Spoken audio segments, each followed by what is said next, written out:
Well, the road to 2012 already taken some twists and turns, but what will happen to the GOP field if two more hats are thrown into the ring? Will Sarah Palin and Paul Ryan shake things up? Joining us for a fair and balanced debate, president of the New Agenda, Amy Siskind, Republican strategist, Ford O'Connell, and author of The End of Anger, A New Generation's Take on Race and Rage, Ellis Cose. Good morning to all of you. Good morning.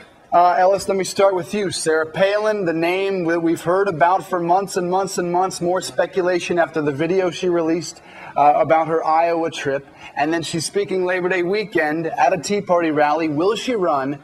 And whose position does it change the most if she does? Not clear to me whether she's going to run or not. And she certainly will be an exciting addition if she does. But I think the fact of the matter is she's yesterday's news, and stylistically she sort of competes most with Michelle Bachmann. She has a tendency to say things that don't make a whole lot of sense upon examination and that need to be explained a lot. She is certainly very popular with her Republican base, but even her Republican base has doubts about her electability. Roughly, I guess CNN did a poll not too long ago, and roughly half the people say they want her to run, roughly half say they don't want her to run, and only a third say they'll really vote for her. So I think she has real problems. Amy, is she yesterday's news? If she runs, weigh in whether you think she will or not, but whose position does it change? Who does it help? Who does it hurt?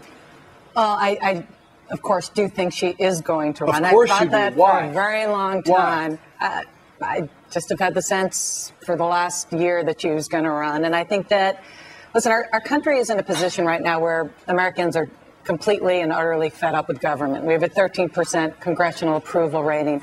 Sarah Palin has a unique style and a unique talent to foster cooperation that I don't think anybody else in the GOP field does. But that fed up with government thing is already kind of owned, isn't it, by Rick Perry, who even talked about secession at one point, and Michelle Bachmann, who certainly, although she's a congresswoman. Rick Perry is not a solution, and Americans now are looking for solutions. There's two people I think that can deliver a solution. One of them is Sarah Palin, because I think if she comes into office, she's a different type of leader than anybody else in the GOP field, based on what she did as governor, where she was able to explain to the people of her state what was needed, which is clearly something our leaders are not doing. And then she was able to get both sides to work together. There's nobody else in the GOP field that's been able to do that. Ford has some background knowledge on this, having worked on the McCain-Palin ticket. So you've seen her behind the scenes. You probably have a little better knowledge of how she works.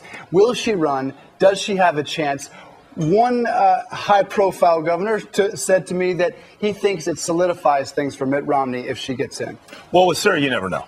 Okay, that's the bottom line. She is a tireless campaigner, and she could do very well in Iowa. I think her entrance into the field would certainly hurt Perry and Bachmann. Clearly, the Democrats are very scared of Perry. That said, I do think she also helps, Mitt Romney. And any indication of whether or not she's going to run, her new video, Iowa Passion, is certainly a compelling case, as Karl Rove noted yesterday. But again, with Sarah, you never know.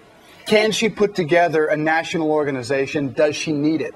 I think she does need a national organization. She does have she is a Tea Party favorite, but she's got to get beyond fiscal and social conservatives. She really has to, hit independents and establishment Republicans. And I think for her that could be very hard unless she fine-tunes her message. But she is a tireless campaigner, and she is very smart, but she really has to work on that. Tough needle to thread. It's going to be a pitchfork type of election this year. And the American people have had it. And they're looking for total change. Throw the bombs out from the top to bottom.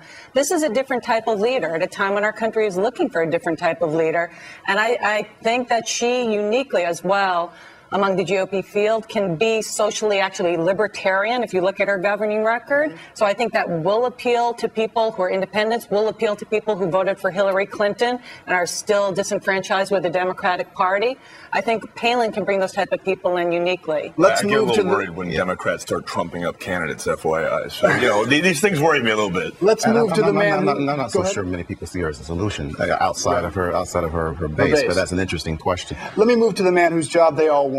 The president, after Labor Day, will unveil his new jobs plan with a new speech. We don't know everything that'll be in it. We know that it'll have an infrastructure bank.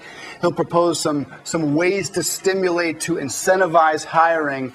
But how does the president, Ellis, come out and say, We need to shrink the deficit long term, but we need to spend in the short term. How is he going to accomplish that and get this economy moving again? I think it's a fairly easy argument to make intellectually. Basically, every respectable economist has been making that argument already, and they've also. I mean, there was a very interesting. But politically, can he accomplish that? Politically, it's dead on arrival.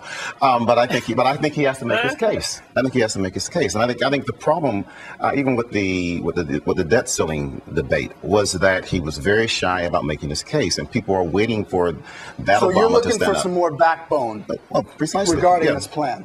Yeah, regarding this plan and regarding just generally taking on what has been a Congress that has been obstructionist. I mean, he has spoken to it kind of obliquely.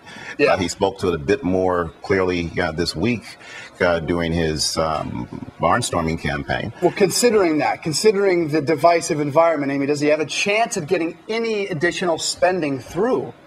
It's time to take some leadership and for some of our leaders to explain what needs to be done in a balanced way. He hasn't shown the ability to be capable to do that, unfortunately. And I don't know if he can get there. But, I think they all need to go back to Washington and get to work and try to figure something out for us. Should be interesting. All right, Ford, Amy, Ellis, thank you all for joining us this morning. Appreciate it. Thank you. Thank you. Guys, what's coming up? All right, Dave, thanks.